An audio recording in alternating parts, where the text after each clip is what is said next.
नमस्कार जोहार साथियों। मिशन 15 जेपीएससी के सीरीज में आपका स्वागत है। चलिए आज हम लोग शुरू कर रहे हैं पढ़ा पंचायत शासन व्यवस्था, जो कि उरांव जनजाति से संबंधित है। जैसा कि आपको पता है, मैंने मिशन 15 जेपीएससी आरंभ करी है और इसका लगातार सीरीज आ रहा है। अगर आप दो पहले वाली वीडियो को नहीं देखे होंगे तो आप देख लीजिएगा, क्योंकि मैंने इसके पहले मुंडा शासन व्यवस्था और नागवंशी शासन व्यवस्था के बारे में डिटेल वहाँ पे मैंने समझाया है, पढ़ाया है। ठीक है, आज ये हमारा तीसरा लेक्चर है इसके संदर्भ में 15 जेपीएससी जो मेंस है हमारा, उसके संदर्भ में। ठीक है, मैं एकदम सिलेबस वाइज, अभी मैं चूँकि झारखंड जीएस को लेकर चल रहा हूँ प्रीलिम्स के पॉइंट ऑफ व्यू से, पेपर 2।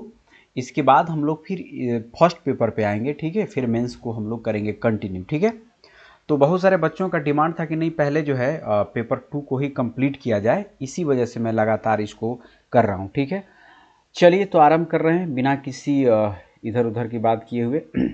अब देखिए, पढ़ा पंचायत शासन व्यवस्था की मैं बात कर रहा हूँ, तो ये जो दरअसल पढ़ा पंचायत शासन व्यवस्था है, ये उरांव जनजाति से संबंधित, ध्यान रखिएगा, क्योंकि इसके पहले मैंने मुंडा जनजाति के संदर्भ में आपको बताया। ठीक, तो उरांव जनजाति की जो पढ़ा पंचायत शासन व्यवस्था है और मुंडा जनजाति की जो व्यवस्था है, मुंडा शासन व्यवस्था, तो लगभग समानता बहुत सारी चीज़ों पे आपकी मिलेगी, बहुत ज़्यादा अंतर देखने को नहीं मिलेगी, ध्यान रखिएगा।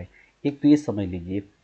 अब यहाँ पर समझिएगा इनकी जो व्यवस्था है, जो परंपरागत, जिसको आप ट्रेडिशनल स्वशासन कहते हो, परंपरागत मतलब ट्रेडिशनल सेल्फ जो रूल का जो कॉन्सेप्ट है, जिसको आप आज किस में पढ़ते हैं, जिसको आप पेशा के अंतर्गत पढ़ते हैं। ठीक है, पेशा के बारे में मैं डिटेल्स पढ़ाऊँगा, अभी नहीं, है ना, जब वहाँ पर हम लोग आएंगे। चूँकि पेशा 1996 में जब आया था, तो आगे चल के इसकी अलग कहानी है ना, दिलीप सिंह भुरिया कमेटी के रिकमेंडेशन पे जब इसको बनाई गई।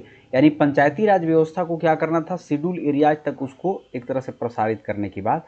तो जो आज संविधान के द्वारा किया जा रहा है, वो चीज़ें जनजातीय समाज में परंपरागत रूप से बहुत पहले से चली आ रही थी, मैं वो समझाने की कोशिश कर रहा हूँ। ठीक है, और इन परंपरागत स्वशासन की जो व्यवस्था है, उसी को संवैधानिक दर्जा देना ही पेशा एक तरह से है, पेशा के अंतर्गत, ऐसे समझ लीजिएगा आप। ठीक है, तो पढ़ा पंचायत इनको कहते हैं। और इनमें मूल बात क्या है, जो प्रशासन है, यानी एडमिनिस्ट्रेशन, न्याय है ना, जस्टिस और सामाजिक जो व्यवस्था है, इन सब का बेस होता था एक तरह से पढ़ा शासन पंचायत के अंतर्गत। ठीक, इसमें आप देखिएगा जो पढ़ा वर्ड आ रहा है ना, ये पढ़ा, तो पढ़ा क्या होता है ना, कई गांवों को मिला करके बनाया जाता है, और कई गांवों को मिला करके पढ़ा बोलते हैं, और उनसे बनी पंचायत को पढ़ा पंचायत भी बोलते हैं, और उनके राजा को एक तरह से पढ़ा राजा भी बोलते हैं, ध्यान रखिएगा आप। ठीक है, क्योंकि आज से आप पहले, आप समय में 1947 में जब मेरा देश आज़ाद हुआ, लेकिन इसके पहले आप चले जाइए प्राचीन काल, मध्यकाल में, तो कोई संविधान नहीं है, वहाँ पे राजतंत्र व्यवस्था है, मोनार्की सिस्टम है। तो अपनी शासन व्यवस्था चलाने के लिए जनजातीय समाज में खुद से इन्होंने डेवलप करी थी, ध्यान रखिएगा। ठीक है, तो यहाँ पर भी एक हायरार्की आपको दिखने को मिलेगा कि कई सारे गांव मिला करके 7 हो, 11 हो, 21 हो, 22 हो, सब मिल करके पढ़ा बनते थे, ये समझिएगा। और यहाँ पर जो निर्णय है ना, वो सामूहिक रूप से लिया जाता था, ध्यान रखिएगा। यानी एक तरह से सभी लोग मिल करके कलेक्टिव जो डिसीजन था, इनकी खास विशेषता मानी जाती थी पढ़ा व्यवस्था के अंतर्गत। ठीक है, तो यही कारण है कि ये व्यवस्था, पंचायती राज व्यवस्था जब पेशा आया, तो इसके बाद धीरे धीरे गौण होता चला गया। हालांकि कुछ क्षेत्रों में अभी भी आपको देखने को मिलेगी, लेकिन पेशा के अंतर्गत क्या गया है, उसको सिमिलराइज कर दिया गया है। यानी उनकी जो परंपरागत व्यवस्था है, उसको कन्वर्ट करके पेशा के अंतर्गत उनको पंचायती राज व्यवस्था में शामिल किया गया। और इसीलिए देखिएगा, अभी हाल में ही झारखंड सरकार ने पेशा रूल लाया है, ध्यान रखिएगा। चूँकि डिमांड हो रहा था कि जो पेशा हमारा एक्ट है, वो हमारा मूल सिद्धांत के अगेंस्ट में है, और इसीलिए आप देखिएगा इस तरह की चीज़ें आई, तो बहुत डिटेल्स में हम लोग पढ़ेंगे यहाँ पर भी।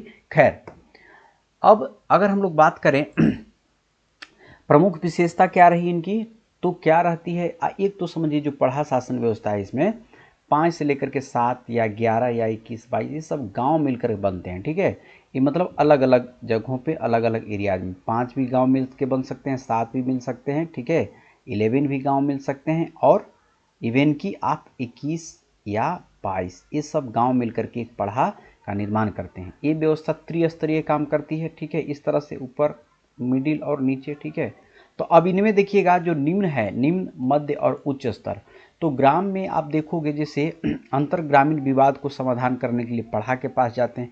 मान लो दो गांवों के बीच में कोई विवाद हो गया तो दोनों गांव तो अपने अपने तरफ से खींचेंगे, उस परिस्थिति में मैटर चला जाएगा कहाँ पे, पढ़ा पे, पढ़ा पंचायत में, सॉरी। और पढ़ा जो पंचायत है यहाँ पे जब जाएगा ये चीज़, ठीक, तो पढ़ा पंचायत में जाने के बाद ही आप देखोगे एक तरह से वहाँ पे उसका सॉल्यूशन किया जाएगा या समाधान किया जाएगा, ठीक। महिलाओं की भी भागीदारी होती है या होती थी। इसके बाद सामाजिक, धार्मिक और सांस्कृतिक विषयों पर भी निर्णय लिए जाते थे, यानी बहुत सारे यहाँ पे डिसीजन मेकिंग कर सकते हैं। तो प्रशासनिक व्यवस्था आप कह लो, वहाँ की प्रशासन है ना, एक तरह से प्रशासनिक व्यवस्था कह लीजिए, या फिर आप कह सकते हैं एक तरह से वहाँ की कौन सी व्यवस्था, सामाजिक व्यवस्था, न्यायिक व्यवस्था, इन सब चीज़ों पे एक तरह से काम की जाती थी, ध्यान रखिएगा। तो इसीलिए उनको एक तरह से पढ़ा पंचायत व्यवस्था के अंतर्गत रखा जाता है, ठीक है। तो आप क्या देखोगे, प्रशासन, ठीक है, या फिर आप न्याय, ठीक है, या फिर आप देखोगे सामाजिक जो व्यवस्था है, ठीक है, सामाजिक व्यवस्था कह लीजिए।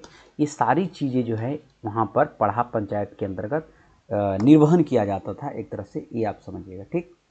अब आइए ये जो उरांव जनजाति में जो पढ़ा पंचायत व्यवस्था है, इसमें एक बहुत बड़ा रोल होता है महतो का, ध्यान रखिएगा, ठीक है। और इसीलिए कहा जाता है कि महतो क्या करता है, पूरे गांव को चलाता है, ध्यान रखिएगा, ठीक। ये बहुत बड़ी भूमिका निभाता है महतो, ठीक। तो महतो क्या होता है, उस गांव का प्रधान होगा और इसमें प्रशासनिक और न्यायिक दोनों अधिकार होंगे, यानी इनके पास एक तो एडमिनिस्ट्रेटिव पावर हो गए और दूसरे आप देखोगे जुडिशियरी पावर, ये दोनों के दोनों जो पावर हैं इन महत्व के अंतर्गत है। और यह गांव विवादों का निपटारा करता है, ठीक है, अनुभवी बुजुर्ग लोगों की सलाह से निर्णय लेता है और दोषी पाए जाने पर, अगर कोई दोषी है तो उसको क्या किया जाता है, एक तरह से दंडित किया जाता है, ध्यान रखिएगा, उनको दंड दिया जाता है, चाहे वो आर्थिक रूप से इकोनॉमिकल हो या फिजिकल हो, ध्यान रखिएगा, या फिर सोशल रूप से उनको बहिष्कार करना, इस तरह से। तो एक महतो जो कि गांव का प्रधान है, बहुत बड़ी भूमिका निभाता है एक तरह से, किसमें, मुंडा जनजाति जो व्यवस्था है उसके अंतर्गत, पढ़ा पंचायत के अंतर्गत, ठीक है।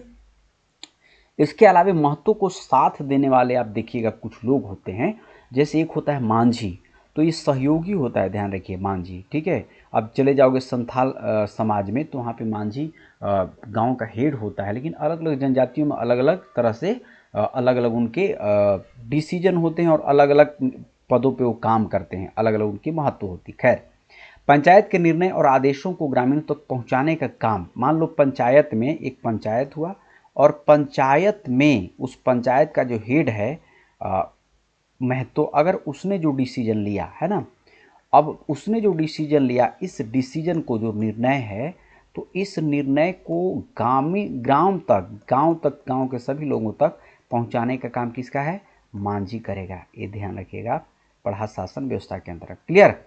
इसके अलावा एक और व्यक्ति होता है, गुड़ाइत बोलते हैं, ध्यान रखिएगा, है ना, गुड़ाइत, तो ये भी पंचायत का संदेश वाहक ही होता है और एक तरह से दोनों पक्षों, वादी और प्रतिवादी की बैठक में बुलाता है, तो ये भी सहयोग करता है। तो ये मांझी और गुड़ाइती दो जो पद है, ध्यान रखिएगा, ये दोनों पद कहीं ना कहीं पढ़ा पंचायत व्यवस्था के अंतर्गत मतलब सहयोग करते हैं, ठीक है, क्लियर।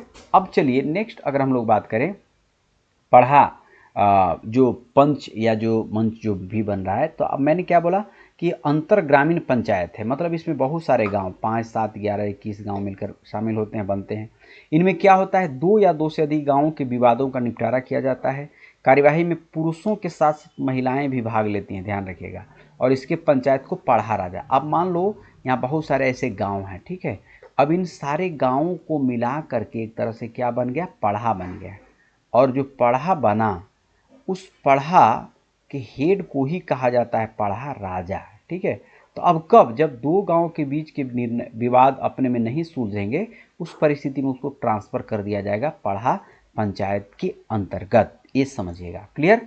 चलिए नेक्स्ट अगर हम लोग बात करें, जो पढ़ा राजा होता है एक तरह से सर्वोच्च प्रशासक के रूप में भी काम करता है, मतलब पढ़ा जो पंचायत है सबसे टॉप पे होता है और सर्वोच्च उसका प्रशासक के रूप में काम करेगा।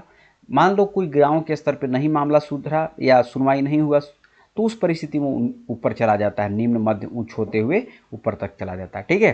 और यह सामाजिक धार्मिक सांस्कृतिक आयोजन का भी संचालन होता है। ध्यान रखिएगा, ये जो पढ़ा है ना, इसमें कई तरह की चीज़ें, जो पढ़ा पंचायत है, यहाँ पे एक तो विवादों का निपटारा, सामाजिक सांस्कृतिक, बहुत सारी अलग अलग नियम कानूनों का संचालन भी किया जाता है। ठीक, पढ़ा जो एक तरह से मंच है, या फिर पढ़ा के स्तर पे जो पंचायतें बैठती हैं, तो आश्विन पूर्णिमा के दिन एक तरह से उनको बैठक को बुलाई जाती है, ऐसा कहीं कहीं मिलता है लिखने देखने को। ठीक है, अब एक और व्यक्ति होता है पढ़ा राजा।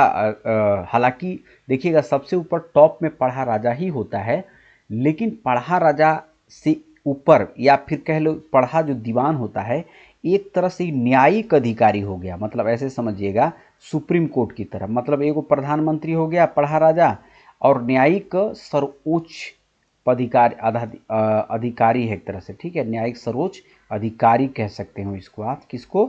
पढ़ा दीवान को। मतलब ऐसे समझ लो कि पढ़ा राजा से भी अगर कोई बात नहीं निपट पाया, उस परिस्थिति में सर्वोच्च न्यायिक पदाधिकारी को क्या करते हैं? सौंप देते हैं।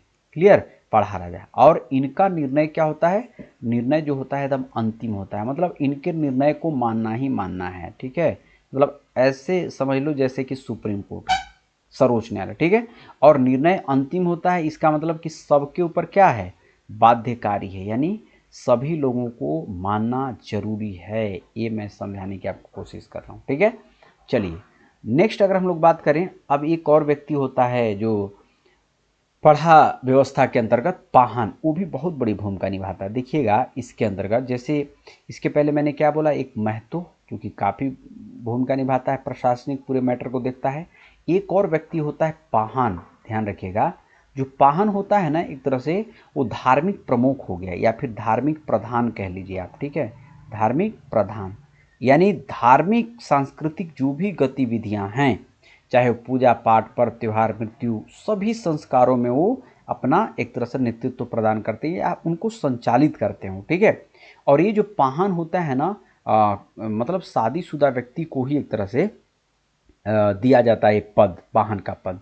और इन धार्मिक एक्टिविटी करने के लिए, जो भी कल्चरल कह लो, रिलीजियस जो एक्टिविटीज है, उनको संपादित करने के लिए अलग से इनको जमीन दी जाती है, और उस जमीन को एक तरह से पहनई जमीन कहते हैं। क्या कहते हैं? पहनई जमीन। पाहन को जो मिलती है उसकी मैं बात कर रहा हूँ, पहनई जमीन।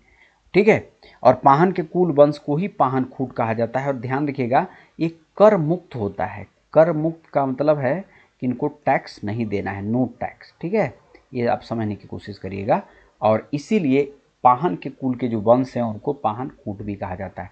तो आप देखोगे कि जो पढ़ा पंचायत व्यवस्था है, इसके अंतर्गत महतो और पाहन, दो व्यक्ति काफ़ी महत्वपूर्ण भूमिका निभाते हैं। क्लियर? एक और व्यक्ति है बैगा, ये पाहन का सहयोगी होता है। ध्यान रखिएगा, अब यहाँ पर आप समझने की कोशिश करिएगा, जो बैगा होता है ना एक्चुअली में, है ना, जो बैगा होता है ना, वो बैगा बहुत पहले से है। ध्यान रखिएगा आप मेरी बात को, बैगा जो है बहुत पहले से, बैगा एक्चुअली क्या होता है, तो पाहन का सहयोगी के रूप में होता है। ठीक है, और यह देवी देवताओं की पूजा करता है। मान लो झाड़ फूंक करना, या फिर गांव में कोई गांव के ग्रामीण देवी देवता का कुछ अगर इशू हो गया, तो उस परिस्थिति में उनको शांत करने का भी काम करते हैं। और ये बैगा जो है ना, ये महतो का जब पद नहीं क्रिएट किया गया था, तो महतो से भी पहले यही जो बैगा थे ना, यही देखते थे। और बैगा एक तरह से जो भूंइहर होते थे ना, ध्यान रखिएगा, जो भूंइहर, जिनको भूंइहरी जमीन आगे चल के कहा गया, भूंइहर जो होते थे, जिनको लगान वसूलने का अधिकारी था, तो उन्हीं के वंश से रिलेटेड होते हैं। ये समझने की आप कोशिश करिएगा, ये भूंइहर लिखा हुआ है यहाँ पर। ठीक है, तो आप समझोगे कि तंत्र मंत्र, जादुई विद्या, पारंपरिक चिकित्सा जानकार, महत्व पद के अस्तित्व से पहले बैगा इन्हीं कार्यों का संचालन करते थे। और बैगा जो हैं वो भूंइहर वंश या खूंट से संबंधित होता था, इसीलिए इनको महत्व खूंट भी एक तरह से कहा जाता था। ऐसा है। ठीक है, तो ये समझ गए कि बैगा बहुत बड़ी भूमिका, यानी गांव के जो देवी देवता है ना, ग्रामीण देवता को शांत करने के लिए। ठीक है, ग्रामीण जो देवता हैं, तो ग्रामीण देवता को शांत करने का मेन काम था इनका। ध्यान रखिएगा। ठीक है, बैगा का, और बैगा का अस्तित्व तो महत्व से भी पहले। एक और होता है पद, ठीक है, पढ़ा या पनभरा जिसको आप कहते हो, तो तो यहाँ पर आप समझिएगा, चूँकि ये 2 बार लिखा हुआ डाडा पढ़ा, हालांकि इसको आप पढ़िएगा, है ना। ये इसको मैं थोड़ा मिटा देता हूँ, यहाँ पर लिख देता हूँ जो वर्ड है, ये डाडा है, एक पढ़ा है और दूसरा है पन भरा। ये दोनों पद हैं, ध्यान रखिएगा, अलग अलग, है ना। तो कई पढ़ों को मिलाकर के एक संगठन बनाया जाता है। अब देखो, पढ़ा भी बहुत सारे गाँव को मिलाकर के पढ़ा बना, और बहुत सारे पढ़ा को बना मिला करके एक संगठन, एक ऑर्गेनाइजेशन बना दिया। अब ऑर्गेनाइजेशन बना तो इसमें सारे गांव हैं, तो सभी जो गांव है ना, अब गांवों को, उनको भी कोई भी डिसीजन जब लिया जाएगा सामूहिक रूप से, तब वहाँ पे उनको अधिकार दिए जाएंगे। वोटिंग का अधिकार मान लो हो गया, या फिर जो भी अपने अपने राइट्स हैं उनके संदर्भ में उनको दिया जाएगा। तो उनको अलग अलग सदस्य जो गांव हैं उनको पद का अनुसार उनका पद दिया जाता है, अधिकार, कर्तव्य और पहचान, बहुत सारी चीज़ें दी जाती है। मूल बात समझिए, ये जो एक तरह से डाडा पढ़ा बन रहा है, ये डाडा पढ़ा बहुत सारे पढ़ों को मिला करके बनाया जा रहा है, ये समझिएगा आप। और एक और वर्ड होता है पन भरा,